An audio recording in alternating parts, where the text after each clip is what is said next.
You're watching Leafs Morning Take with host Nick Alberga and former NHLer Jay Rosehill. The show starts now. Hey, Zach, what are you doing on Tuesday, May 5th? How are you, first and foremost? I believe I will be sweating out the first sweat of potentially many over the next few years, waiting to see if the Maple Leafs are in line for Gavin McKenna, Ivar Stenberg, Keaton Verhoff, who was on the show the other day. I think that's what I'll be doing. How about you? Perspiration, I like that. Ditto for me. That is the one thing we can actually put focus on over the next couple months. It's the Friday edition of Leafs Morning Take presented by Bet365. Nick Alberga, Zack Phillips. This show is a presentation of Bet365. Hockey fans, check out Bet365's 3-goal early payout. When your team goes up 3, you get paid. It's that simple. Download the app today. Must be 19 plus, Ontario only. Please play responsibly. Yes, so it was announced last night from Frank Saravalli. Tuesday, May 5th will be the draft lottery, and only convenient and perfect. Last night, the Maple Leafs actually fell 2 slots in the standings because Nashville and Florida won. How about that? Celebrate. Yeah, it helps the tankathon. I don't know. It's like you wake up in the morning, you eat breakfast, you have a coffee, you do the tankathon, and then you start your day. So taking a look at that and seeing where the Maple Leafs are at and climbing. I flipped it on the postgame show now, Nick. You know, you're normally trying to climb the standings and get to like a top position in the NHL or the East or the Atlantic, whatever we're looking for. Now I've flipped it. We're climbing the standings for the Tankathon top 5. So that's my viewpoint. And every day that we get a little bit closer, every day that someone else around us wins is a good day. Positivity is a good thing as well, and it's TGIF for me at least. It's been a slag of a week, man. It feels, and we were talking behind the scenes, 13 games feels like an eternity. Like there's still 12 games remaining after tonight, 11 after the weekend. There's still 5 weeks remaining in this season, and I just don't know where the positivity is going to come from my back at least. I don't know what else to bring up. Well, the positivity comes in getting producer Vic out to the golf simulator and seeing what he's got to work with so that you can see, okay, the snow starts going away. We're getting towards golf season. That's, to me, the positivity, like the light at the end of the tunnel. But in all seriousness, and we'll talk about it throughout the course of the show here today, but yeah, it's a little bit tough. Like, I do the post-game shows, and don't get me wrong, I love doing them and going on there, but it's becoming progressively harder to find things that are interesting to talk about. And I'm not trying to complain about what I do on the post games, to be clear. It's just like, okay, now I've seen Bo Grew 5 times. Okay, Pizzetta's back down, Callie Yarncroke's back in your lineup. It's nice to see Cowan's playing 15 plus minutes a night every night. And then outside of that, Phil Myers is still playing. Glad to see OEL's back in, but Riley's still out there. Carlo, McCabe, it's just the same lineup. It's the same guys going out there every single night. Nothing's really changing. Every post-game and every game preview, I ask the question, will Jacob Quillen play more than 8 minutes tonight? And every post-game I go on and I say, I wonder why Craig Berube won't play Jacob Quillen 8 minutes or more in each of these games. And it's just I'm doing the same thing. There's no exciting prospects to look at. There's not really any movement from the guys in the Marlies coming up through. The games are lackluster. We had a little blip after everyone got all horny about Matthews' injury and the lack of response. And then that game against the Islanders, outside of the fight from Morgan Riley, it was just a snooze fest. That was a terrible hockey game. It's not even fun. We can't even have 6-5, 7-6 games where you lose and you're back and forth and you at least get that kind of excitement. It's not. It's just not there. It's a tough end to the season, and I think it kind of puts a bow on what this team has been for people for the last little while, where not boring, but at times can be hard to root for. And I think that's kind of what we're experiencing right now. Yeah, that's probably best said. I'm sure you've been dialed in the Leafs Morning Take this week. We've been pretty much fielding, phone calls and conversations with prospective coaches, and that's no slight on Craig Berube. He has lost the room. He's going to lose his job. It's utter bullshit. The players are going to win again. But what have you made of our interview process this week?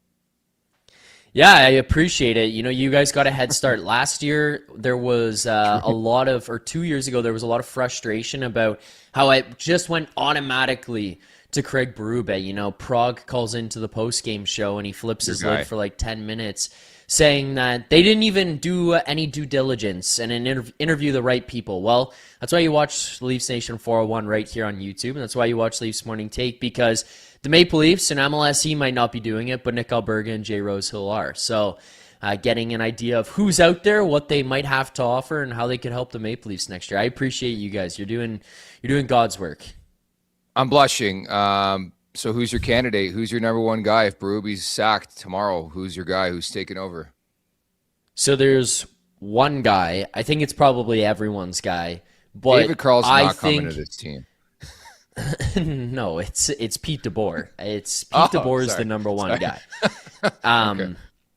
But Pete DeBoer is very dependent on if the big boys are coming back, in my opinion. I know that that's not what he said, and I know he said he was very open to possibilities and stuff. Like, he seems to be very interested in taking on some type of challenge. That being said, I think he's interested in taking on the type of challenge like the Edmonton Oilers, who are looking at not being able to get over the hump and having some superstar players and some superstar talent and saying, I can fix that. I can get that there. I don't see the Maple Leafs being the type of candidate that comes up and they're like, well, we'd love to have you here, Pete, but we're trading William Nylander to San Jose, and him being like, yeah, that sounds awesome. Like, I'm in for battling through this for the next 3 years. I don't see that being the case. I think it would be contingent on them being here. Also, and this is no disrespect to Pete DeBoer, I think he would also understand this at this point in his coaching career. He's got a shelf life, right, Nick? Like, Pete DeBoer is a guy that will go into a team. I don't know if the right way to put it is like run hot, but in a way, run hot with his coaching style. It can be abrasive or aggressive in a sense. He demands the most out of you. And then at a point, that kind of wears, and then it just kind of, fizzles out and it doesn't work anymore, that relationship, and he moves on to a new team. He's an unbelievable coach, seems like a great motivator, but it wears off. Well, that would kind of line up with like a 2-year push here with what you have left on Auston Matthews' contract and seeing what you can get them, and if you can get the most out of them here. If not, I don't know, man. Like, I genuinely would start looking at guys that you haven't even had here on the program. Like, I'm looking at Jay McKee in Brantford. He's going to be poking around on an NHL job here again. He did last summer. He's a very smart coach. He's done an unbelievable job there in Brantford with the Bulldogs. Yeah, it's a first-time head coach, but like, it's a different situation than when Matthews, Nylander, or Marner first came through, and they probably shouldn't have had a first-time NHL coach. Just different timing of those things, and I think a different approach would be appreciated. Yeah, it's interesting. I think on the DeBoer front, I couldn't agree more. Like, I think his ultimate landing spot will probably be Edmonton, considering some of the comments from Knobloch, and they have no clue what the fuck's going on with that team right now. And obviously, Draisaitl going down does not help. But DeBoer, like, he's a finisher, and I don't know how any coaching candidate can look at the Maple Leafs, regardless of the fact we have no clue what they're going to do this summer. But you would have to think this guy's going to get hired in May prior to the draft. The direction, like, I would want to know the direction, and I would not look at this team as like a finisher type team where I go in there and I could put them over the top and they can win a Stanley Cup. I mean, that's the one thing Pete DeBoer has been searching for many years now, is that Stanley Cup. I mean, conference final after conference final. Can he finally put a team over the top in that respect is a big question for me, and that's why I don't think he's a logical fit for this Maple Leafs team. I agree with you. I would go outside the box with my approach. But ultimately, the thing that pisses me off is that the players are going to win again. Babcock couldn't do it. Keefe couldn't do it. Berube couldn't do it. And now they're going to bring in somebody else. I just want massive changes from a roster construction standpoint. And you probably feel the same way at this point. Yeah, I kind of do. But I'll push back on you a little bit that I don't necessarily view it as much of having the players let off the hook in this instance. Like, yeah, yes, they are being let off the hook. I'm not naive to think that that's not the case. But I think it's a little bit overblown here in Toronto that they just, like, they get whatever they want whenever they want with the coaching standpoint. They had Babcock. That one went sour. That was everybody involved who wanted Babcock out of here, regardless of his coaching style and how smart or good he is or whatever. Like, that was everybody. And we saw what happened when he got to Columbus and the incident that took place there with some cell phones in the Blue Jackets locker room. But I think he was just a little out of touch in terms of what was happening. And, you know, you guys have even had older players. Let's be clear on this. Like, Mike Commodore has come on and just tore the guy to shreds. It's one thing Commie is known for here is just letting him have it. Doesn't seem like he's the best guy, and it doesn't seem like it's maybe necessarily one of those ones where it's like, oh, well, his coaching overcomes it. It's like, well, I don't know, man. He was digging through my phone before I came out on the ice earlier, and now he's screaming at me. It's a little bit of an awkward relationship. Right.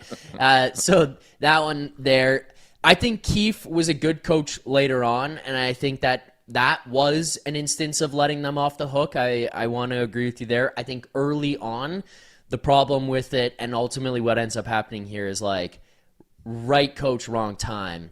He was a good coach, but he was a first-year NHL coach taking on these young guys in the Maple Leafs organization and trying to, like, everybody develop together. It's like, well, no. I mean, you see how Spencer Carberry works when he gets to Washington. He's a first-time NHL head coach, but he's got a ton of vets. So it's guys who are going to listen and then be able to teach the younger guys. It didn't really happen the same way in Toronto. Again, I mean, I point to Edmonton. We're talking about a coaching change potentially coming up in the summer. Pete DeBoer going there. They've already had, I think it's 5 coaches in Connor McDavid's time in Edmonton. It's going to go on to 6. Coaching is a revolving door in the NHL. It's not that uncommon. 3 in the 10 years I don't think is that ridiculous. That being said, I am kind of speaking out of both sides of my mouth, and I completely understand that. For people, it might be frustrating to hear. I do understand completely what you mean by letting them off the hook, but I just kind of wanted to like interject on that one a little bit, that it's not insane to suggest that they could have another coach in there. Point taken. Our Super Chat charity partner is Sick Kids. Want to make sure that your question or comment gets on the show. Hit us up with a Super Chat. Proceeds from our Super Chat, which is 50% of the Super Chats, will go to Sick Kids, ranked the #1 research-intensive children's hospital in Canada and 3rd in the world. To a more important business, Fan Day. When I say Fan Day, what resonates with you, Zack Phillips? Simon says, touch your nose.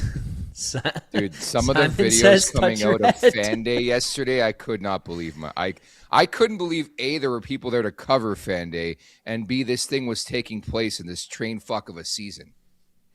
Dude, I get doing the fan thing, and I get that you're trying. This is the problem with this fucking organization right now. This is the problem with these guys. The lack of understanding of the fan base is mind-boggling. And I will touch on a few things that happened yesterday at Fan Day, okay? Let's start with the fact that, you know, it is a quiet environment in Scotiabank Arena. That is known. That is probably largely an issue based on MLSE, ticket prices, corporate ticket sales. Let's call it what it is. They up charge on the tickets. It's hard to get in there. They got the sushi underneath the arena. It is expensive to go to a Leafs game. They price out regular fans. You saw that with the Vegas game where, like, the real Leafs fans, the ones who would have booed the shit out of Mitch Marner, couldn't even get into the building. And then the guy who said, you know, we're not here to sell tickets or sell jerseys or whatever, they have an autographed Mitch Marner Vegas Golden Knights jersey on display. Now you carry it over here to Fan Day, which is supposed to be a great day that connects you to the community, connects you to the fan base, probably opens the door to people who normally can't get into the building for like a regular game and who are now going to get to experience this. But you're putting on a display of Simon fucking Says on the ice. Simon Says, guys, at least one time, please, for the love of God, think about how these things look optically. You are an atrocious hockey team that was not supposed to be atrocious. You are now 1 week removed from the captain of your team suffering a season-ending knee injury in which no one responded. No one bats an eye. These guys are getting called out by every single person who has ever touched the internet, Twitter, social media, a fucking pen to paper, a group chat. Everybody is ripping these guys apart for being the softest group of cowards to ever lace up the skates. And now there's footage of them playing Simon Says. Are you fucking out to lunch? Simon Says. Do like the hardest shot competition and your dog racing and that kind of stuff. That's fun. Simon Says, like, what the fuck are we doing? And then Max Domi says, this is the loudest Scotiabank Arena has been all year. It was half empty. I get that, you know, in a way, I shouldn't take too much of what he says, like, literally, and look too much into it, because it's probably a fun atmosphere. There's probably a lot of kids. There's probably a lot of young fans who are really excited to see their favorite team, and they don't think about things the same way that you and I are, and so cynically about some of the stuff. But, Nick, you can't go out there and say that, man. Just leave that alone. Wow, the crowd was awesome today. Thank you guys for showing up. Done.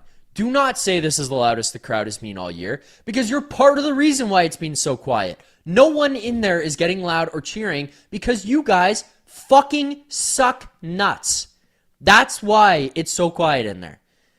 It's the disconnect on some of this stuff, man, from organization and what they're saying. Keith Pelly saying it's injuries. Domi saying it's the loudest of the year. Simon fucking Says on the blue line. It's a... I don't know. I don't even know. Anything else? This, Nick.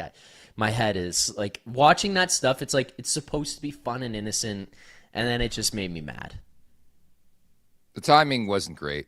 It was not great. No. I don't remember a time where they did this thing on March break either, like a random Thursday. These guys have had zero break all season long, and all I could think about was poor Oliver Ekman-Larsson has a newborn at home, and he's playing fucking Simon Says. Man.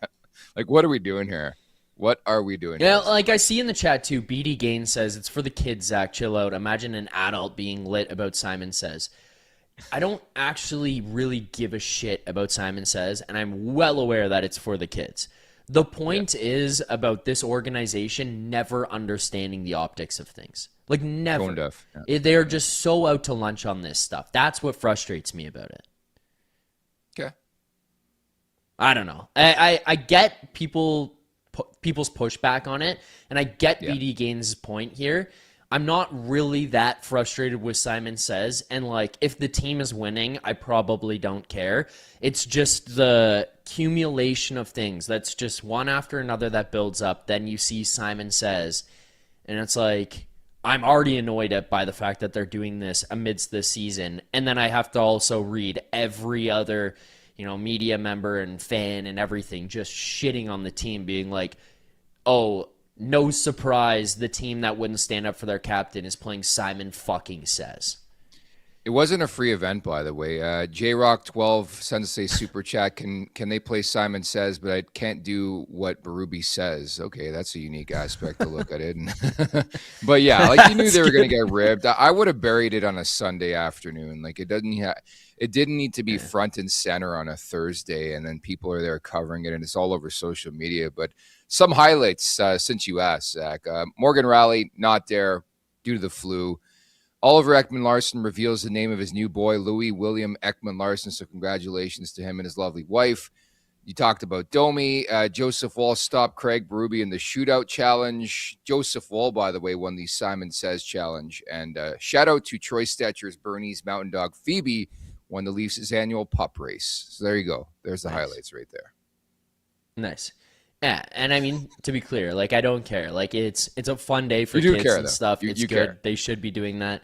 No, I just think the Simon Says and then the Max Domi quote were like, you guys are so out of touch. That's all.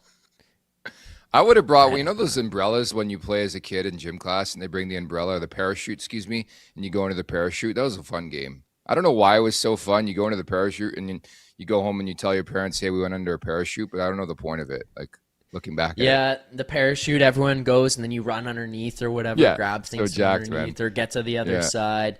Well, the other ones, one of my favorite ones was the scoop boards that you'd go on. You remember those? And you like sit down on the things, and your fingers would absolutely just get crushed by your own board or someone else's because you'd be ramming into each other. Those things are fun. Yeah, elementary school. Just think about that. I used to love dodgeball, just fucking throwing heat, man. Elementary school, why don't they play Red Ass? You remember that game? You guys play that in grade school? Yes. Also brought up here, producer Vic, Duck Duck Goose. Duck Duck Goose is a good one. That was a heater.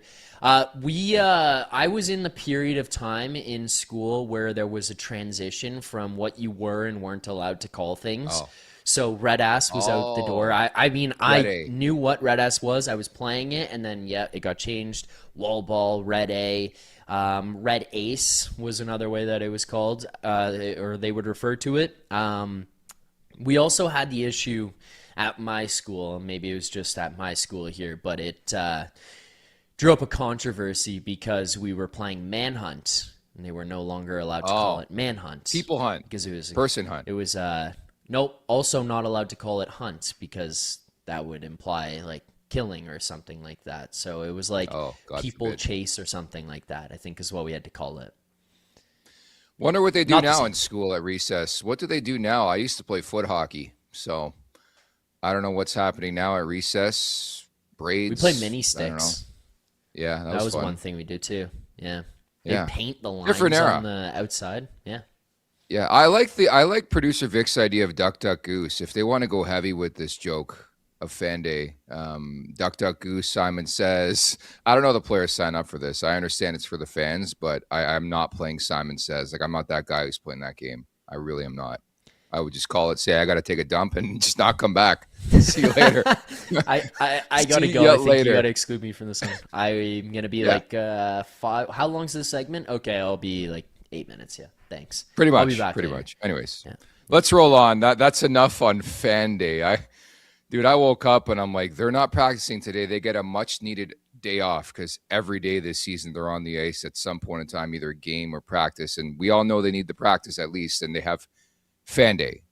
Anyways, what do we expect, or what should we expect on the Leafs Nation After Dark this weekend? We got a back-to-back, a heavy slate for you, man.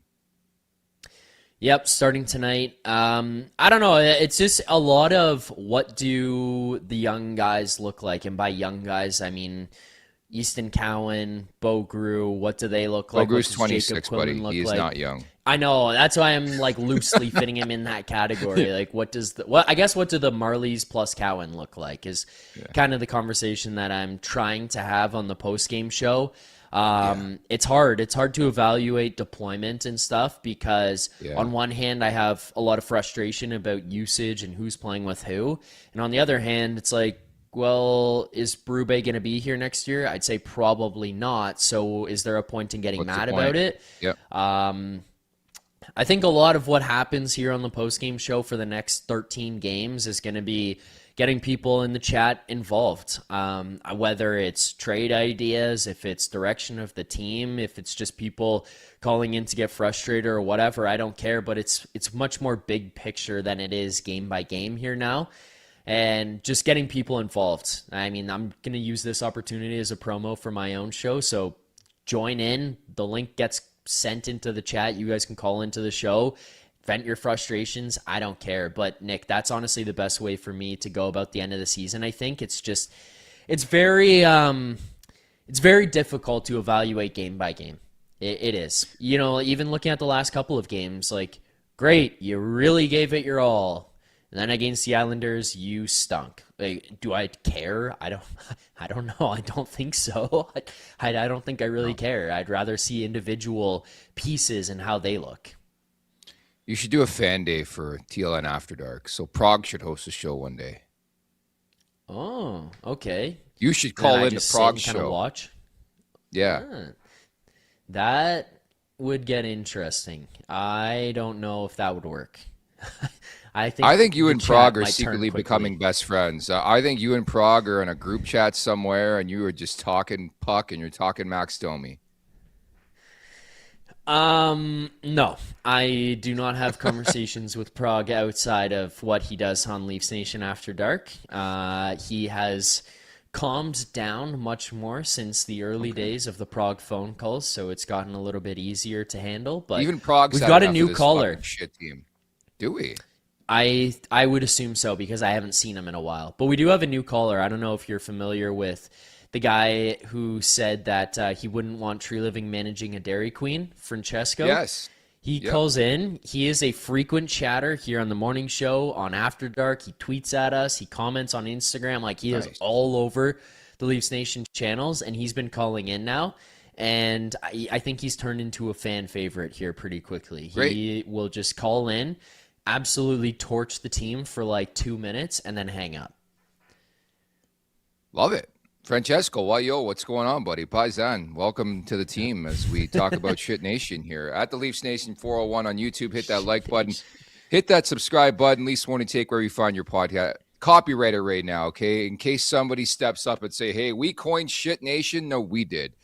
Leave us a 5-star review. And don't forget to check out the LeafsNation.com. This segment is brought to you by Sunwing. With a wide assortment of all-inclusive packages to dozens of sun destinations in Mexico, the Caribbean, and Central America, Sunwing makes great getaways simple so you can focus on enjoying the resort and exploring beyond it. And Sunwing has partnered with Ocean by H10 Hotels.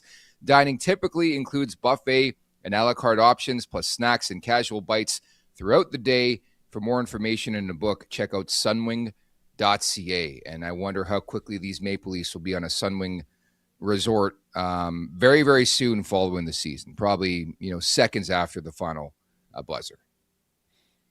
I'm assuming that it's going to be one of those game ends, get in the room, get dressed, get on the plane, and you are gone. You are out of here. I think Jeff O'Neill has talked about that a bunch, where they had a final game of the season or like final game before your All-Star break or whatever, and you've got the PJ waiting, and he knew that it was going into overtime, and he's like, get the hell out of here. Like, let's wrap this thing up. That's kind of how the last couple of games have felt, other than that little spark. But it feels like everybody just knows this is inevitable. Let's get the hell out of here. Let's shut this thing down.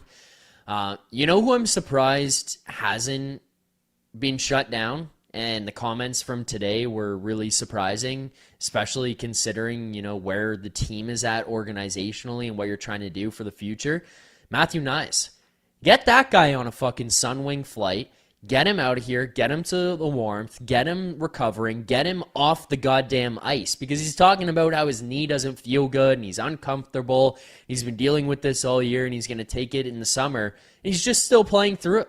Why? There's no need. I mean, he obviously said, and I get he's a competitor and wants to play, but there's 13 games left. Shut this guy down, get him on a Sunwing flight, and get him somewhere warm. We don't need him battling through it to be on the ice just for the sake of it. We saw what happened to Auston Matthews, where his season is over. Now he's going to be spending half the summer recovering a knee injury and the surgery that he had, rather than just like getting ready for next year. There's no need to be risking any further injury down the stretch, in my opinion. It's interesting because in one facet, you're like, this guy cares so much about the team and he wants to play and he'll do whatever possible. Like even OEL the other day, you just had a kid, you have a game on Tuesday, then you have a game on Friday. He wasn't even at the morning skate on Tuesday and played at the game. Why? What is the point? What is the difference between missing that game and playing that game? And for me, and I don't know anything behind the scenes, these guys just want to help their team out. Like Knies strikes me as a guy who does not want to miss a shift, which I love. OEL the same way. There are guys that are a bit different in the way they're wound. That's what I subscribe to. These guys do not want to miss anything. They want to play every shift. They want to battle through, and I actually respect that, weirdly. I respect it from the players. I have no issue with them saying they want to play. Like, to be clear here, this is not me saying what the hell are the players thinking or doing. This is not about why is Knies deciding to play, why is OEL deciding to play. It has nothing to do with that. I respect what they're doing. I would be much more in favor of having them go out there if this is a playoff push, or if they're trying to lock up a first spot in the Atlantic. I completely understand that. I think the team just has to take it out of their hands. Look at what happened to Auston Matthews 1 week ago, Nick. Like, I was talking about the idea a week before that of shutting down Matthews, Nylander, and Knies and saying, just get to the summer, go recover, get back to Arizona, get to the warmth, like, stay away from this thing, get to your physios, your recoveries, rehab, whatever it is that you need for your body, your back, all of it. Heal, deal with it, and let's hit this thing 100% next year, hit the ground running and come at it hard and ready to go, and we'll take care of the rest in the summer. And like, now you're going to have Auston Matthews, and I'm not saying this will happen to Knies and Nylander. I pray that it doesn't, but now you're going to have Auston Matthews, who's going to be for the next 12 weeks recovering this MCL tear and the surgery that he had, instead of just resting and then getting ready to go at it with like a fresh, I don't know any other way to put this, a fresh body next season, and just being at see, there was no comfortable way to say what I was going to say, and I backed myself into a corner and knew that the only thing left was to say fresh body, so I just had to battle through it. But you know what I mean.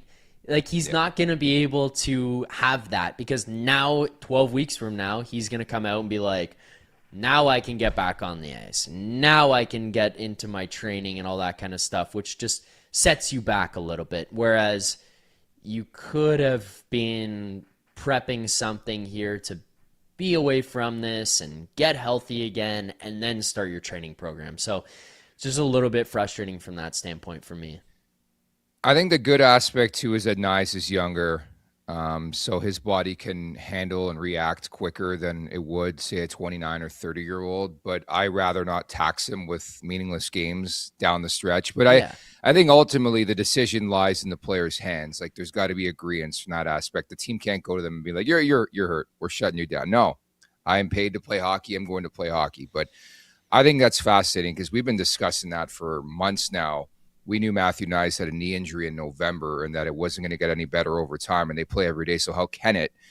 But we knew this conversation was going to come, and it doesn't sound – I wouldn't be shocked. We'll put it this way. I wouldn't be shocked that there's like 5 or 6 games left and then both sides come to an agreement and are like, you know what, let's call it. We'll come back next year. Yeah. Yeah, I guess I could see that. I don't have too much to add on that, but I guess I could see that being the case. And your point is very well taken. You know, he says – actually, I want to play, and then the team goes, oh, well, okay. I guess you're we playing. Didn't expect that. Now what? So Auston Matthews goes under the knife.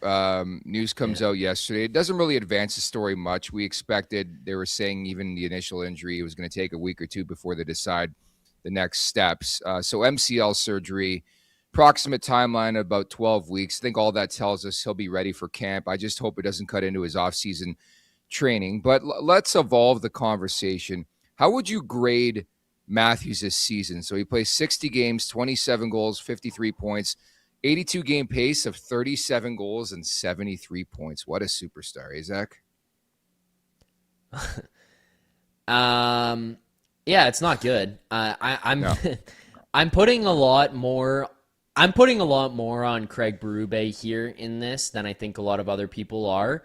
And we can debate what Craig Berube's impact is systematically, the X's and O's, and what he demands of these guys, and the team response as a whole. And I think that a lot of that is fair. Rosie gave me pushback on the postgame show the other day about some stuff, and I understand that. But my disagreement in it, or my frustration in it, comes in some very obvious usage issues that come with Auston Matthews.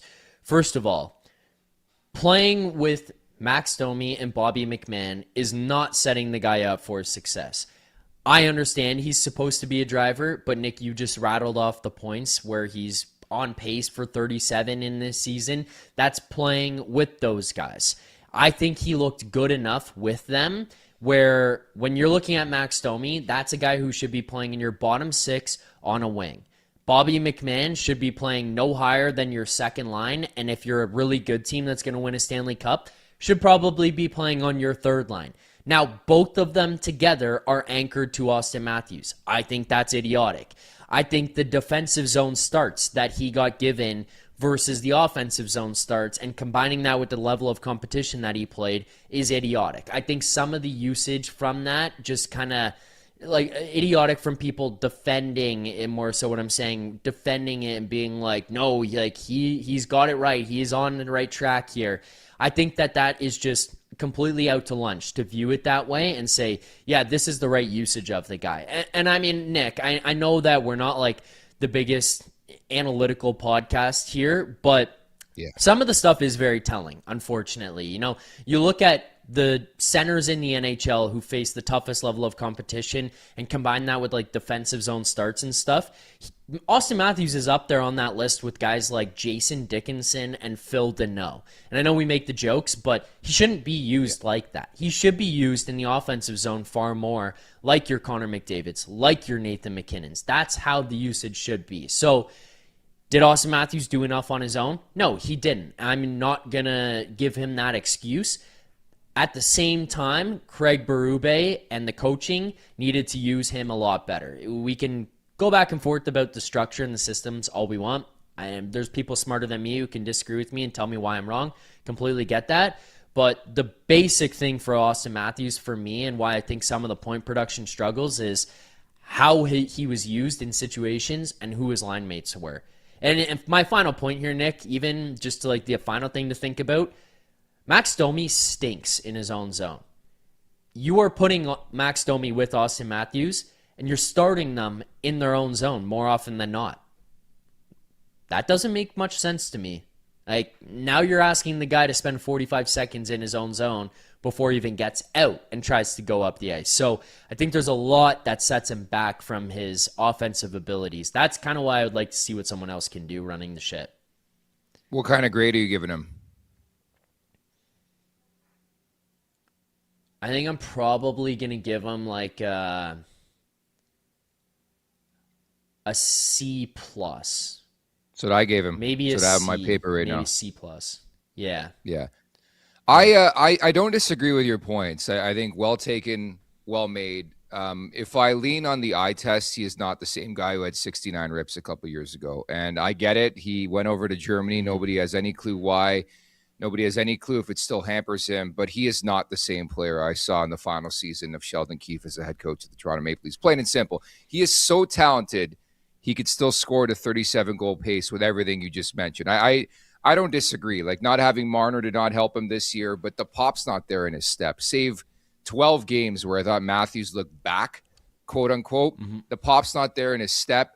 The shot, like he's got the Phaneuf shot now where it's like hitting the top of the glass. Like the precision is not there. There's something going on. You don't go from being that guy who scores 69 goals and routinely a 55, 60-goal scorer where you're just sniping at will to a guy who's missing the net routinely by 16 feet. There's something there that we don't know about.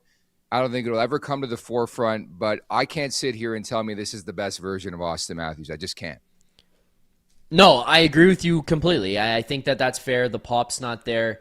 But I just think that we are dealing with a situation right now where the combination of stuff between whatever he's dealing with injury, the usage that he's getting, the line mates that he's playing with, it's all kind of weighing down to be lower than it should be.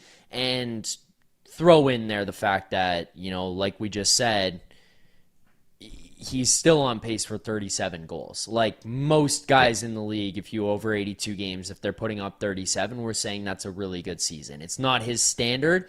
I get that, but does better line mates get him to 50? Does it get him to 45?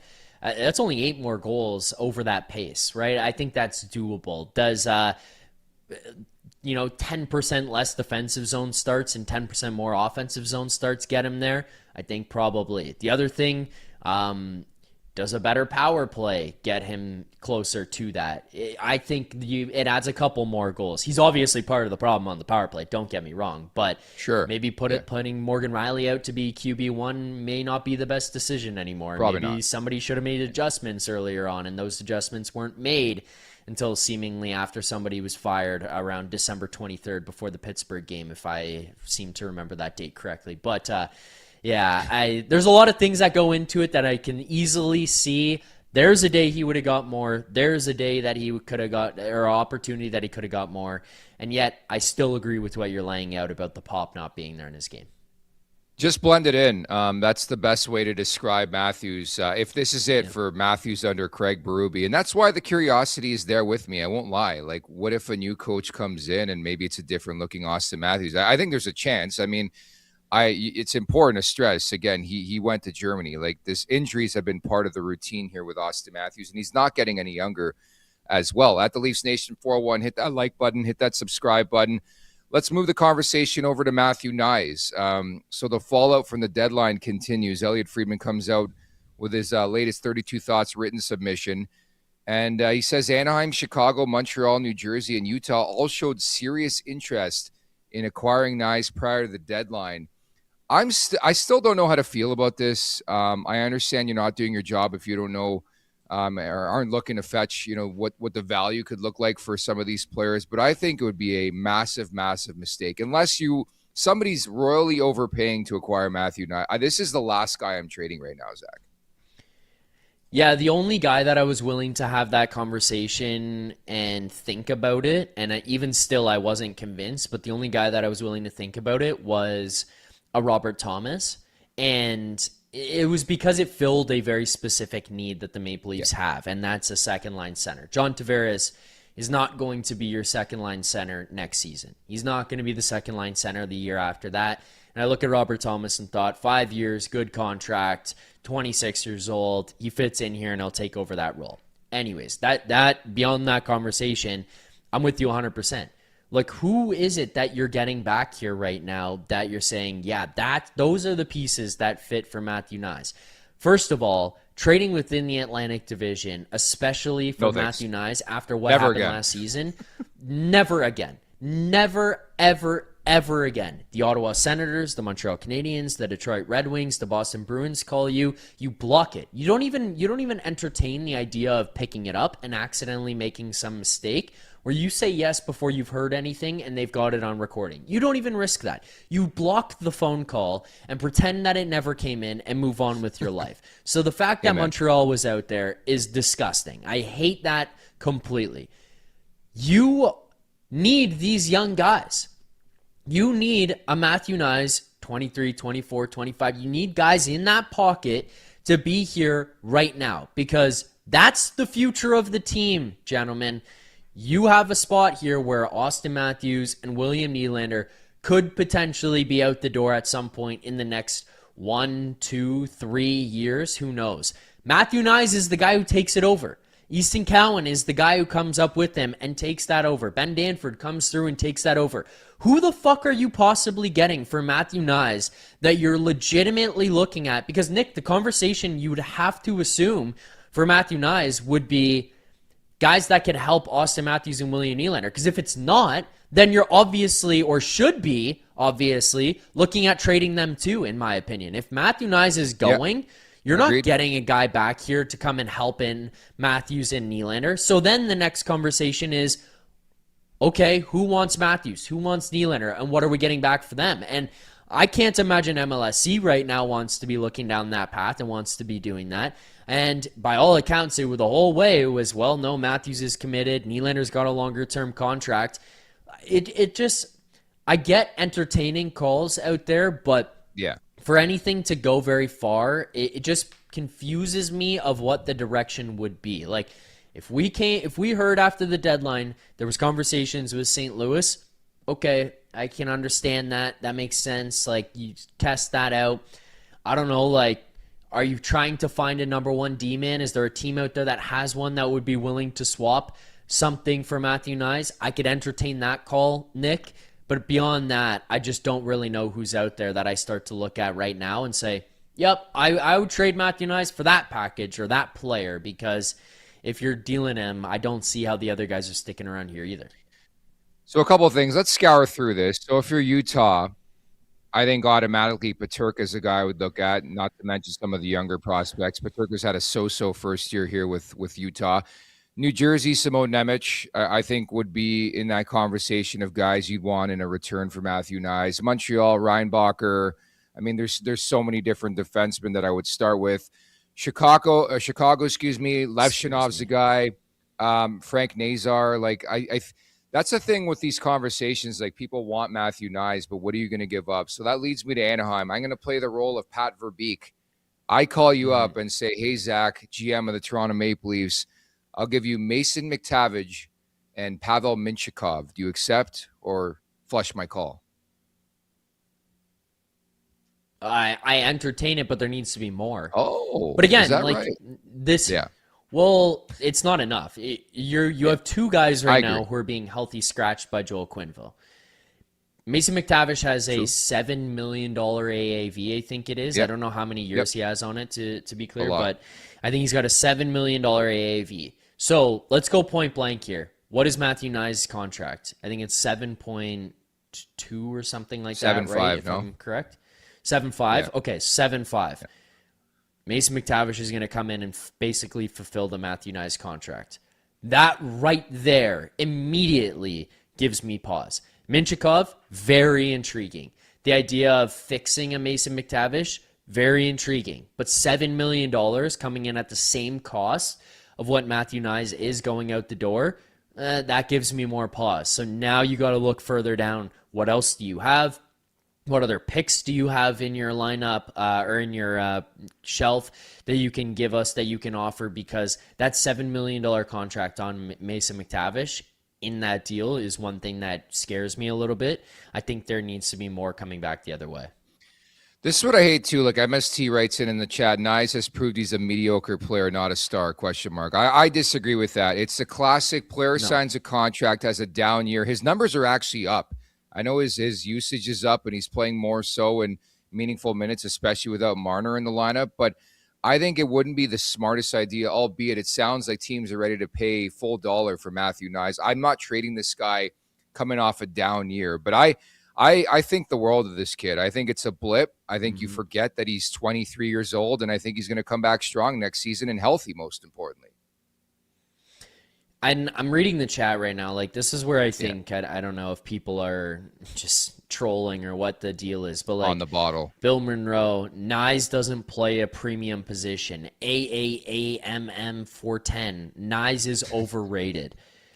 Look, Matthew Knies is a first-line left winger that played comfortably with Auston Matthews, was a dominant playoff force, and plays on your first line or on your first power play as well. Has a pulse as well. He's the guy that we've all pretty much deemed could logically be the next captain of the Toronto Maple Leafs, and we're in the chat being like, this guy is overrated. Like, he's not a premium player. Are we high? Like, are we fucking waking up on Friday morning and just absolutely hitting bowls until you can't see anymore and then coming to the Leafs morning take chat? Is that what's happening right now, to be throwing out comments like this? Like Knies is not a stud. Knies is over. Are you out of your mind? Do we forget what this kid did when he stepped in out of college? And then the year after that? And then the year after that, and what he's been like in the playoffs?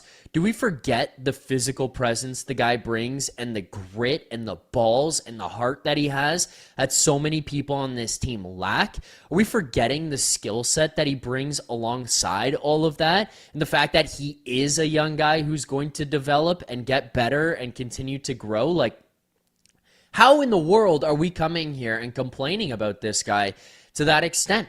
You know, like, he is effectively what the Ottawa Senators fucking drool over and have to clean their underwear every other day over Brady Tkachuk. Like, it's basically the same situation that you're looking at between the two guys.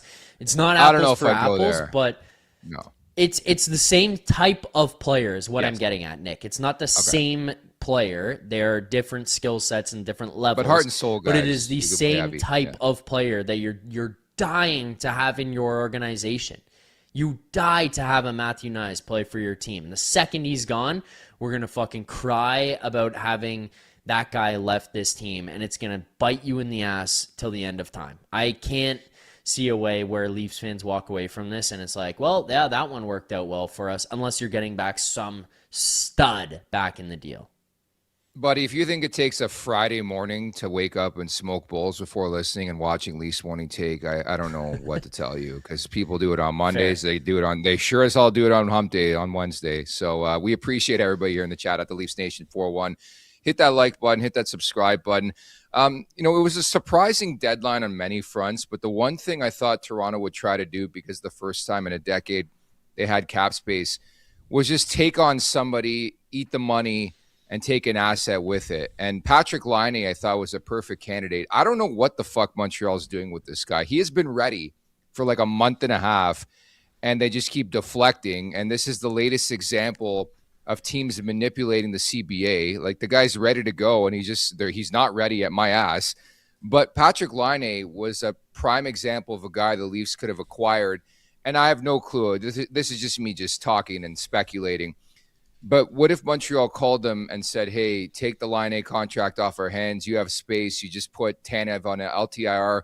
We'll flip you an asset. That's the type of move that I thought made a lot of sense. It never happened, Zach. Yep. Yeah, I agree completely. I think they should have been looking at many teams around the league and seeing what they could have gotten to take guys on to alleviate cap space for them. Oh, Edmonton, you're buying Mangiapane. We'll take him off your hands. We'll take that first-round pick. Patrick Laine, you don't want him in your lineup. He's eating up a good amount of cap space. You don't want him taking up a roster spot. You've got other people ahead of him. We will take that on, and we will close out this season. You shipped off Lawton. You shipped off McMahon. You didn't retain any salary on those. You shipped off Nick Wall. You didn't retain salary on that. You have retention slots. Like, you could have traded guys and retained cap space to eat that money and then open up space for other teams that would have then likely incentivized the deal so that they would have thrown you more. I think this was a good opportunity for them to get creative, and I think they failed on that aspect. Like, sure, great job of getting that Nick Waugh deal done. I thought they did a really good job in the return there. The McMahon deal was meh, and then the Scott Laughton deal was very clearly rushed. It was forced. It felt like they felt the need to get rid of him because they thought he was going to walk in the summer or didn't want to risk him walking in the summer for nothing, and said, fuck it, we've got to get something done. You made the trade and you got back less than what you should have, but there seemingly was not enough time spent on being creative, or they don't have the guys in that room who are creative enough to get those deals done. I mean, again, I'm not in the room, but by all accounts, this was the opportunity to be creative and take on some of those contracts, and I cannot for the life of me understand why that wasn't done. And to the people in the chat who are going to lose their minds about Laine and all this kind of stuff, and like, I had this happen to me before, Nick, so I know what you and I are about to deal with here, where I suggested getting Mangiapane, and everyone's like, we don't want fucking Mangiapane. Like, well, the point isn't that you want Mangiapane. The point actually is that you don't want Mangiapane, and so to take him and do a favor, you're going to get something in return for said favor. Like a first-round pick from the Edmonton Oilers, which is now unprotected to San Jose from last season. And now you can work those things in because they're going to want to trade shit, and maybe that pick gets better for you. Maybe that pick turns into something. You take things on. Patrick Laine, $8 million. You don't want him? Okay, we'll take him. It's going to cost you a second-round pick. It's going to cost you a first-round pick. I think we're all pretty familiar what happened with Patrick Marleau and the deal that was made to the Carolina Hurricanes, and the Leafs had to ship him off, and that pick ends up turning into Seth Jarvis. We all understand how this works. It can work in your favor too, and Brad Treliving and the Maple Leafs should have taken it upon themselves to go out and get that done. Go look at the Sean Monahan trade tree, and Brad Treliving should know because he's the one who dealt Monahan to Montreal, and the sweetener was involved in that deal. Just go check out that trade tree, and it was the opportunity for Treliving to make good on a tough trade, and he didn't. And I can't speculate on what was negotiated, what was conversed about, what the market looked like. I agree with you, but no clue what the offers actually look like. But I just thought Laine made a lot of sense from the Maple Leafs perspective.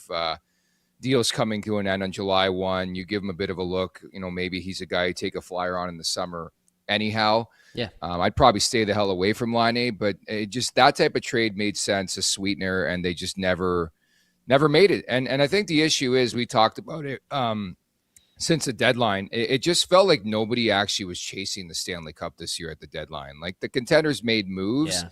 The Kadri move was massive for Colorado. As we're seeing with Edmonton, I thought they were a contender, but all the moves they've made, they've been meh, especially the Jari move. He's like their backup goaltender, and they gave up an arm and a leg to acquire this guy. I think a lot of teams just happy to be in the conversation to make the Stanley Cup playoffs. And it figures the 1 year the Maple Leafs are sellers, and that's the marketplace they get. Anyways, this segment is brought to you by Table Fare and Social, the perfect spot to fuel up before the game or wind down after work.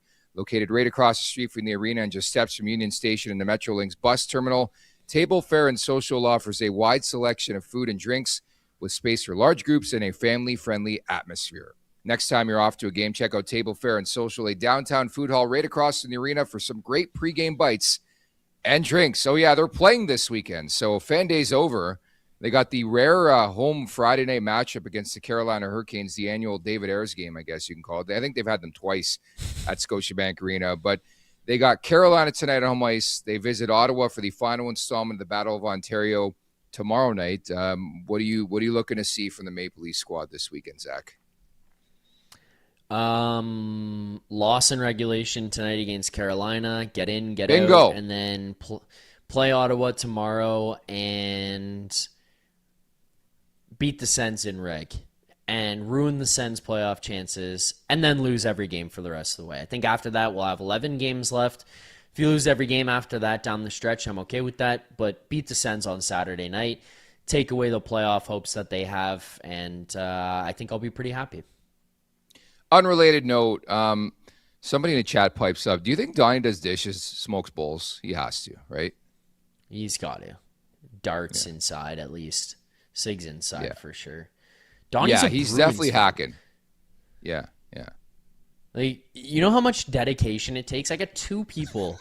This is what happens right now. This is what is making my chat is at these guys get fired up. They get spicy on the post game because I come and I've got this one guy who I'm not even going to give him the pleasure of saying his name. He's got the team that we're playing against on Saturday night. He's got their logo as his profile picture. I see him. And he just gets horny in the chat for the entirety of the show. And then Donnie comes in, who's a Bruins fan, and just starts agreeing with the guy the entire time. And then the chat just turns into a war for 90 minutes. And then I'm like, all right, show's over. Let's get the fuck out of here. I end the show, and they're still going at it in the chat. Yeah, that's horniness. That's a Friday Night King West horny. Investigative journalism. Donnie's piping up in the chat. Our fucking guy. He's a joints guy, so he doesn't smoke bowls. And no darts. No darts for Donnie. So there you have it. Okay. Sorry, Donnie. Sorry. Joints guy. How dare you, Zach, accuse this guy of That's smoking bowls. Okay? He smokes joints, damn it. They've registered a fight in 5 straight games. Do we see a fight for a 6th straight game today? Michael Pezzetta's back, by the way. Delorier's playing for Carolina. Did I lead the witness there? I don't know. I think I did. I knew that information coming in, so I knew that was going to be the case. I don't know. Does Berube play Pezzetta for more than 3 minutes tonight? Does he get him out there in situations where he could play? Why wasn't Pezzetta at Fan Day? That's my question. This guy's been a fan of the Maple Leafs for 30 fucking years. Wasn't at Fan Day, was he? Good question. No, I don't think that he was, but tough go. I don't know. If he plays, yeah. If he doesn't play, I don't think so. This would just look like the lamest team of all time against the Islanders, other than the Riley fight. You know, I'll actually give a little bit of credit right now. Credit to Dakota Joshua. I think since he's returned to the lineup, he's looked a little bit spicy. He's a guy that I think if you are looking to next season and actually want to be competitive, if that's the Leafs' plans, I think he should be in the plans. I think that he got caught up in the injury this year and the tough season last year, and I think he got off to a slow start this year as well. But other than that, I think he's looked pretty good, and I don't want to just put a blanket, these guys are pussies on the entire team, because I think Dakota Joshua, in my opinion, has been a guy who stood out at least a little bit from a physicality standpoint. He looks horny on the forechecks. He is battling. He's competing. And I don't want to cast that shadow over Dakota Joshua as well. So kudos to Dakota Joshua. A little positivity there. I like it, Zach. I'll scratch the Pizzetta narrative and storyline. He was called up but not playing tonight because we need to see Calle Yarncroke. We got to see Calle Yarncroke in there, and then Simone Benoit looks like he's going to come in for Phil Myers tonight, and it looks like Joseph Woll will start this one, and then Stoley against the Ottawa Senators tomorrow. I'm fine. I don't have any problem with the goaltending. I'm not going to complain about that. The Calle Yarncroke has to play thing will forever make my brain explode. I'm not. It'll haunt my dreams. I can't. It'll haunt my dreams. Yeah. Like Jacob Quillen, you can't play more than 8 minutes because Max Domi is our 2C, and Calle Yarncroke needs to play 13 minutes a night here on the fourth line, strapped to you. Okay. This Luke Hames kid, he can't play. The defenseman, Phil Myers, he's got to play. Benoit's got to play. I don't know. I'm not the GM. You are not the GM. What would you do if the Leafs puck drop started tonight and they started playing Simon Says with Carolina? You think they can build off what they learned yesterday? There are a lot of learning lessons at Fan Day, I can tell you that.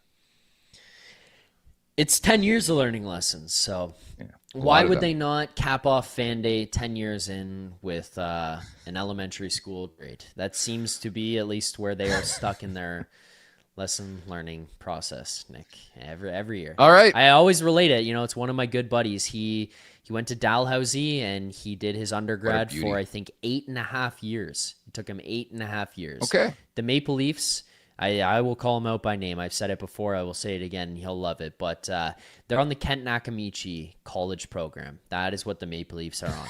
It's true. Just have not graduated. Yeah. They are still at this thing.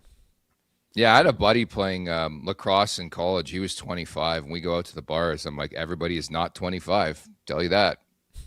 Yeah. Happens. Yeah, you shouldn't be here. Yeah, I get it, man. It's time to get a job and a career. Yeah, you need to leave this place. Yeah, that's where the Maple Leafs are at. We are still learning lessons. It's that one step forward, 2 steps back. We're all delusional. We're all going crazy. I think we're all stunned that this team is in this predicament to begin with, and this show is a perfect example of that. Hell, we spent 10 minutes talking about Fan Day and Simon Says and the draft lottery. I still remember when Auston Matthews, they won that draft lottery. I was getting gunned at a buddy's condo downtown Toronto, and we couldn't believe it. The future was here. Laine wasn't even a question. It was always going to be Matthews. And 10 years later, whatever it is, here we are again, Zach. Here we are. I just got off the ice. I know exactly where I was. I had just gotten off the ice and gotten in the car. I was trying out for the junior team that I believe Anthony Stewart is a owner or is a part of the management group for. Anthony Stewart, the Waterloo Siskins.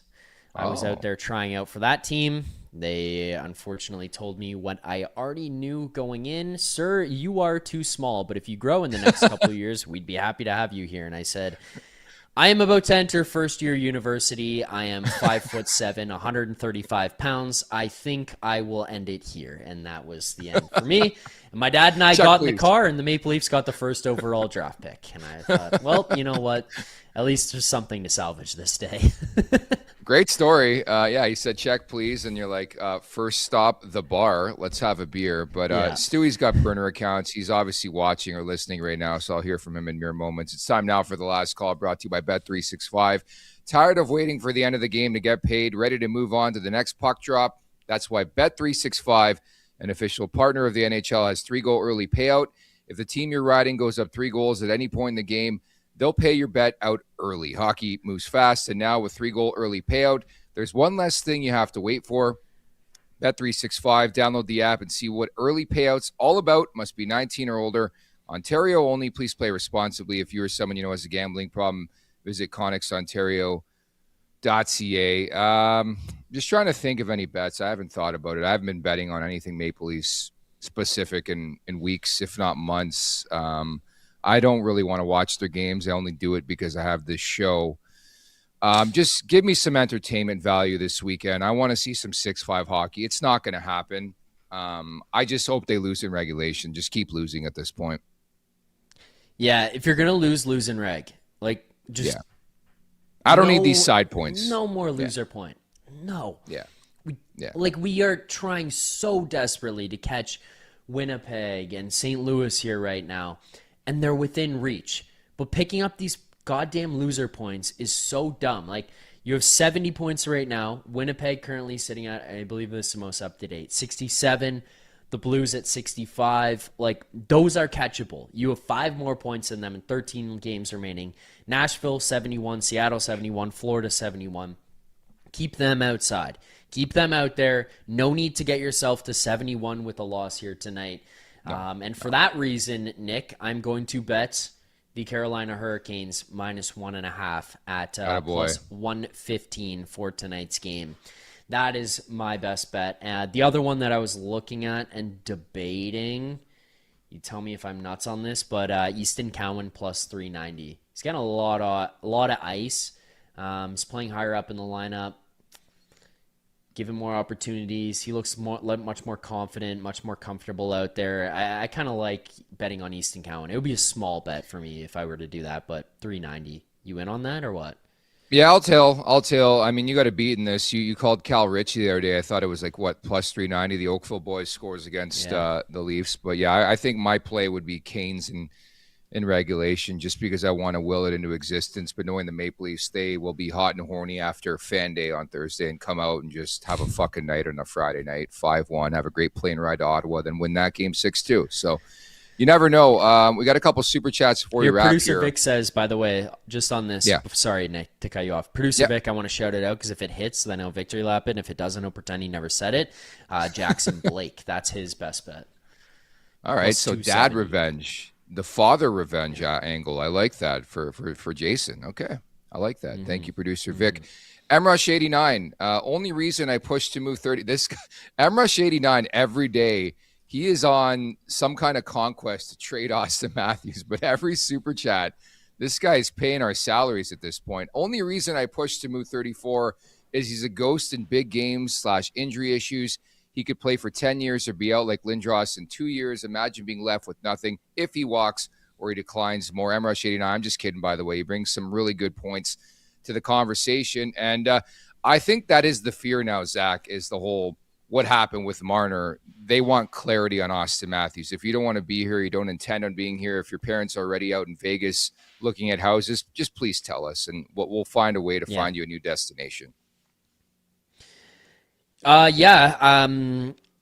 think that's why it helps having 2 years left on Matthew's deal here in this situation. Obviously, the trade and no move clauses and protection help his case or hurt the Maple Leafs there potentially because they can't just ship him to the highest bidder and then call it a day. It has to work with his plans as well. But I've got faith in Auston Matthews doing the right thing much more than the other guy. I think, for one, his father isn't as involved, which is nice. I can't imagine that his brother and his security guard are on the pay here and are going to dictate where he goes and are out buying houses for themselves there either. So I think that good point. He's got a much more level head and doesn't have the same animosity towards the organization that somebody else's dad carried. So I think that, if or when he departs, it will be much more amicable. And I think that it won't kill the organization the same way the Marner one did, because I think that when Marner left, him and his camp had the idea in mind of sewering the Maple Leafs as much as they possibly could on the way out, and I think that they succeeded in doing that and giving them Nick Waugh as the return. Thank you. Very well. I mean, speak for yourself. It was a first and a fifth for Mitch Marner. I don't know who Nick Waugh is. Was it a fifth? A fifth and a first, right? Fifth and a first. Yeah, that's correct. Yeah, that was the return for Mitch Marner. So better than saying Nicolas Waugh. Waugh's had a start here with Colorado. I just wanted to add, too, with Matthew Knies. I think it's so interesting, too, and a point I forgot to bring up. But if you recall a year ago when they were discussing Mikko Rantanen with Carolina, that was a non-starter for the Maple Leafs. Now, suddenly at this year's deadline, we are open to having that convo. Imagine they weren't as hesitant to deal Matthew Knies with Carolina and get a Mikko. I still have hot dreams about Mikko Rantanen being a Maple Leaf And we're going to see Dallas, I think, the second last game of the season. That's the impeccable thing about this crazy run for the Stars. No hints, no Rantanen, does not matter. But Mikko Rantanen is just a different breed. Yeah. He's the exact thing that we've continued to talk about that the top guys in this team need. Around them, to be with them, to have...